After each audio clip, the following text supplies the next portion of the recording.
Hello सभी को, मैं प्रीति सिंह विजुअल आर्ट क्लास की तरफ से। हम हिंदी व्याकरण की क्लास में अभी तक हमने संज्ञा के बारे में देखा। आगे हम देखते हैं सर्वनाम।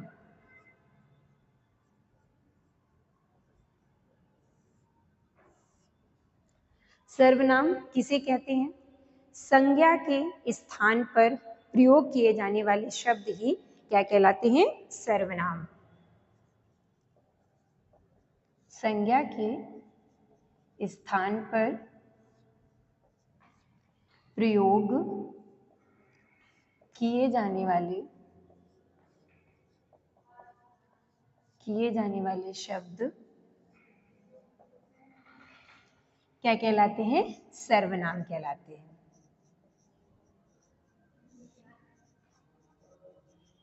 सर्वनाम कहलाते हैं। ठीक है, यानी कि सर्वनाम किसे कहते हैं? संज्ञा के स्थान पर प्रयोग किए जाने वाले शब्दों को ही हम सर्वनाम कहते हैं। ठीक है, सर्वनाम के भेद कितने होते हैं? सर्वनाम के भेद कितने प्रकार के सर्वनाम होते हैं? 6 प्रकार के। ठीक है, और अगर आपसे पूछी जाए कि सर्वनाम के भेद या प्रकार आपके 6 होते हैं, परंतु सर्वनामों की संख्या, हिंदी में सर्वनामों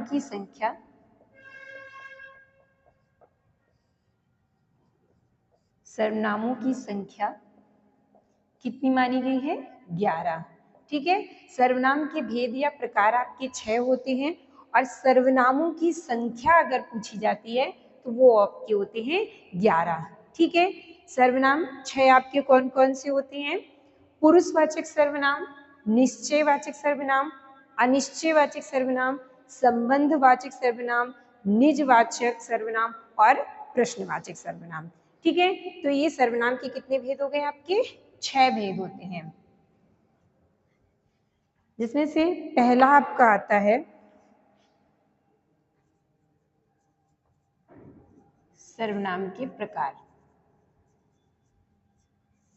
कितने? 6 होते हैं। सर्वनाम के प्रकार आपके 6 होते हैं, जिसमें से पहला आपका होता है पुरुषवाचक सर्वनाम।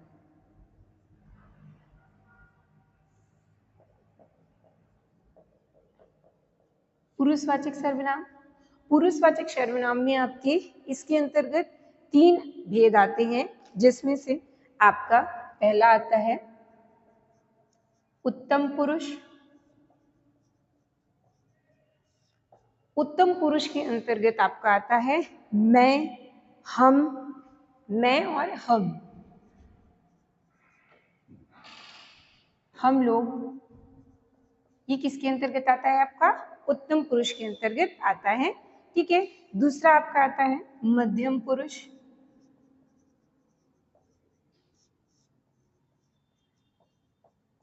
दूसरा आपका मध्यम पुरुष के अंतर्गत तू, तुम।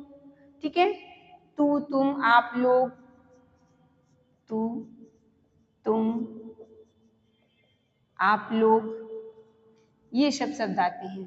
तू, तुम, आप लोग कैसे शब्द हैं? ये मध्यम पुरुष के अंतर्गत आते हैं। तीसरा आपका आता है अन्य पुरुष।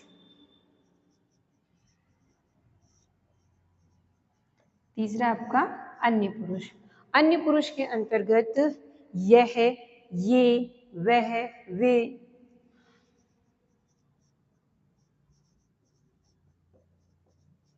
ठीक है, तो ये आपके आता है अन्य पुरुष के अंतर्गत। ये आपके हो गया पुरुषवाचक सर्वनाम। ठीक है, दूसरा आपका आता है निश्चयवाचक।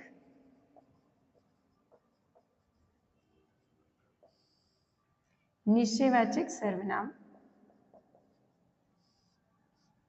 निश्चयवाचक सर्वनाम के अंतर्गत आपके 2 आते हैं। पहला आपका आता है निकटवर्ती।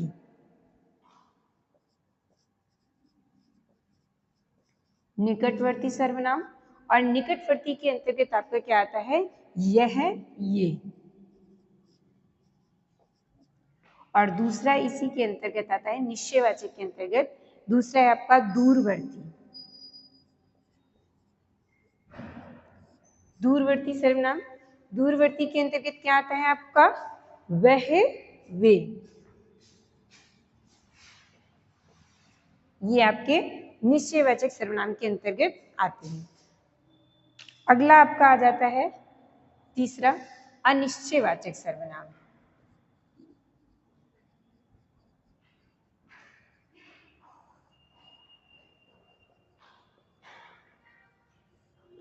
अनिश्चयवाचक सर्वनाम के अंतर्गत आपके कितने आते हैं? 2 आते हैं।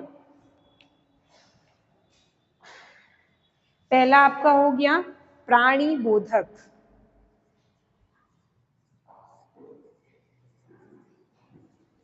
प्राणी बोधक सर्वनाम, इसमें कौन से आते हैं? जैसे कोई, ठीक है, कोई शब्द आपका कैसा है? प्राणी बोधक सर्वनाम है। दूसरा वस्तुबोधक, दूसरा आपका वस्तुबोधक सर्वनाम। वस्तुबोधक सर्वनाम में क्या आपका आ जाएगा? कुछ, ठीक है। कुछ आपका कैसा है? कुछ शब्द जो है वो आपका अनिश्चयवाचक में भी वस्तुबोधक सर्वनाम है, ठीक है।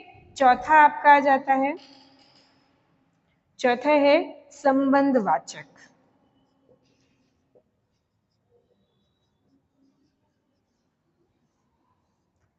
संबंधवाचक सर्वनाम, ठीक है। संबंधवाचक सर्वनाम में आपका आ जाता है जो, सो, जो, सो, ठीक है। जब किसी से संबंध व्यक्त करते हैं सर्वनाम का प्रयोग करते हुए तो आपके क्या वस्तु हो जाते हैं? जो और सो। ये आपका संबंधवाचक सर्वनाम के अंतर्गत आता है। पांचवा आपका आ जाता है प्रश्नवाचक सर्वनाम।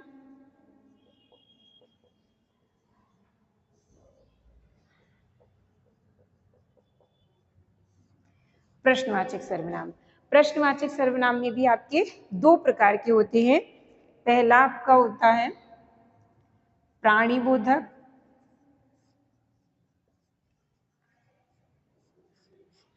प्रश्नवाचक सर्वनाम में प्राणीबोधक सर्वनाम के अंतर्गत कौन, कौन शब्द आता है, ठीक है, कौन शब्द। दूसरा है आपका आ जाता है प्रश्नवाचक के अंतर्गत वस्तुबोधक।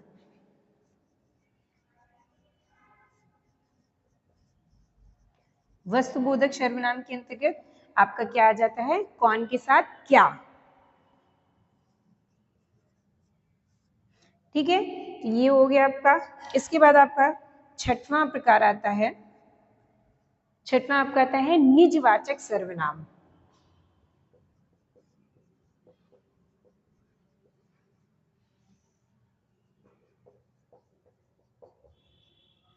निजवाचक सर्वनाम, निजवाचक सर्वनाम में एक आता है आपका आप।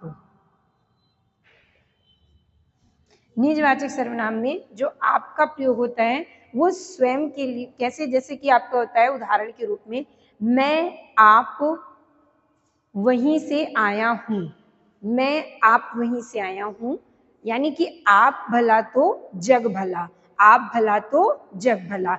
आप शब्द कैसा है? ये निजवाचक सर्वनाम के अंतर्गत आता है, ठीक है। आपके हमने बताए थे सर्वनामों की संख्या 16 होती है। आपने 6 सर्वनाम के प्रकार देखे, पर सर्वनामों की संख्या जो है वो हिंदी में कितनी होती है? 16 होती है, 11 होती है, ठीक है। इससे पहले हमने कितना बताए थे?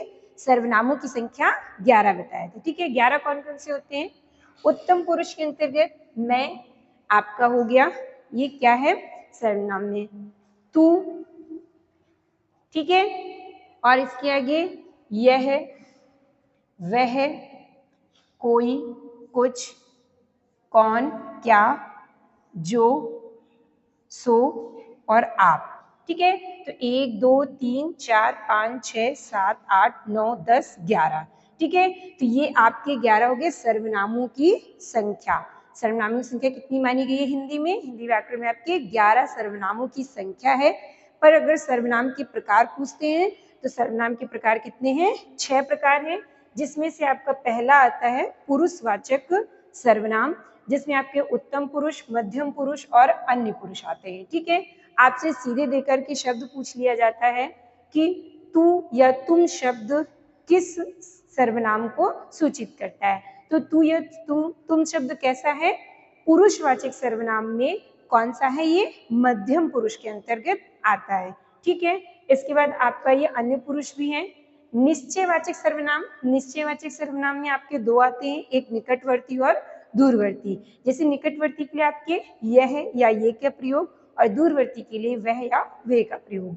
अनिश्चयवाचक सर्वनाम में प्राणीबोधक होता है और वस्तुबोधक होता है। ठीक है, जैसे आपसे शब्द दे दिया जाए कुछ, कुछ शब्द किस प्रकार का सर्वनाम है, तो कुछ शब्द जो है वो क्या है, अनिश्चित है, तो अनिश्चयवाचक सर्वनाम के अंतर्गत आएगा। और कुछ शब्द किस प्रकार का है, वो भी वस्तुबोधक है। ठीक है, इसके बाद आपका आता है संबंधवाचक सर्वनाम। संबंधवाचक सर्वनाम में आपका आता है जो सो। ठीक है, प्रश्नवाचक सर्वनाम के अंतर्गत आपका आता है प्राणीबोधक और वस्तुबोधक। ठीक, इसमें प्राणीबोधक में आपका कौन और वस्तुबोधक में क्या। आपसे पूछेगा कि क्या शब्द जो है वो किस सर्वनाम का सूचक है, तो क्या जो है वो प्रश्नवाचक सर्वनाम है और कैसा है, वस्तुबोधक है। ठीक है, उसके बाद छठवां है आपका निजवाचक सर्वनाम। निजवाचक सर्वनाम में क्या है आपका आप एक कैसा शब्द है, निजवाचक सर्वनाम के रूप में जाना जाता है। ठीक है, ये हो गए सर्वनाम। आगे हम पढ़ेंगे क्रिया विशेषण।